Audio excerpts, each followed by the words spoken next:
Hey brothers and sisters, I just wanted to make this video about how God keeps revealing these little clues, these signs to us, these little puzzle pieces that we get to keep putting together to see a clearer picture. Because right now we're seeing through a glass darkly, and we will not see the full picture until we are in our glorified bodies. But he keeps giving us these little clues to just keep us watching, keep us anticipating, and keep us excited. A supermoon will eclipse the sun on Friday the 13th. And there shall be signs in the sun and the moon and the stars, and upon the earth the stress of nations with perplexity, the sea and the waves roaring, men's heart failing them for fear, and for looking after those things which have come on the earth, for the powers of heaven will be shaken. Luke 21:25-26. While the superstitious may avoid venturing outdoors this Friday the 13th, some lucky sky watchers around the South Pacific may get to witness an event not seen on this spooky date in 44 years. A supersized new moon blocking out part of the sun. 44 years, isn't that an interesting number? We keep seeing these really interesting numbers, like repeating numbers and things like that, and I don't think it's coincidence. I really think that it's a God incidence, as so many people say. Adding to the phenomenon, this moon will be a so-called dark supermoon, a new moon that arrives when the lunar orb is especially close to Earth. And for those of you who may still be superstitious when it comes to celestial coincidences, you can relax once this one is passed. We won't have another solar eclipse landing on Friday the 13th until the year 2080. Clear skies. You just see all these little signs in the heavens just telling us to keep looking up. Heads up, it's a month of eclipses. And God said, let there be lights in the firmament of the heaven to divide the day from the night, and let them be for signs and for seasons and for days and for years. Genesis 1:14. So we're just continually looking up. God is continually showing us. Solar eclipses will occur at opposite ends of the earth in July and August 2018. In between will be a total lunar eclipse, the longest of the 21st century, on July 27th. So this is really fascinating.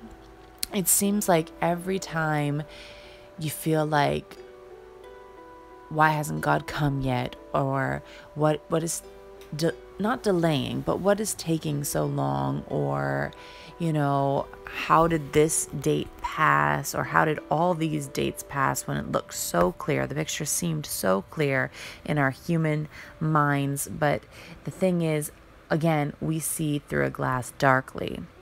And it's so fascinating how after every high watch time, there seems to be a big event soon after, a big sign in the heavens, something that hasn't happened in 44 years, something that hasn't happened since 1948, something that hasn't happened since 1967, like very particular dates, like dates that are very important for Israel and things like that, things that are not coincidence. God just keeps showing us, keeps telling us to continue looking up, and continues to encourage us. And it's just such a blessing to see all these signs and prophecies coming to pass. We see everything coming to pass. We see the talk for peace and safety. We see the new world order coming about. We see all these signs in the heavens. We see the earthquakes and the wars and the rumors of wars, and we see the Ezekiel 38 alliance forming. We see so much. We see Isaiah 17 with Damascus in ruins. That is going to come to pass very soon. We can see it already. Parts of Damascus are in ruins. This is a generation. We are constantly seeing everything the Bible predicted, or prophesied, I should say, and they're all here. 2,000 to 4,000 years ago, these prophecies were written down, and now we are seeing them play out in real time before our very eyes. We know that Jesus is coming soon. Sometimes it feels like the time is just ticking away, and how much longer is it going to be? We might think, how old is my child going to be when the rapture does take place? I know a lot of us probably think things like that. Could it be 5 years from now? Could it be 2 years from now? Could it be 10 years from now. But what we need to know is that everything is coming to pass at breakneck speed, as Pastor JD says, and everything is forming right now. And I just can't foresee too much longer of this. Everything is in place. Something's got to give. So let's just continue looking up, continue encouraging each other, and continue planting seeds and watering the seeds, because the tribulation is going to be a horrific time, and we don't want even our worst enemy to be here during that time frame.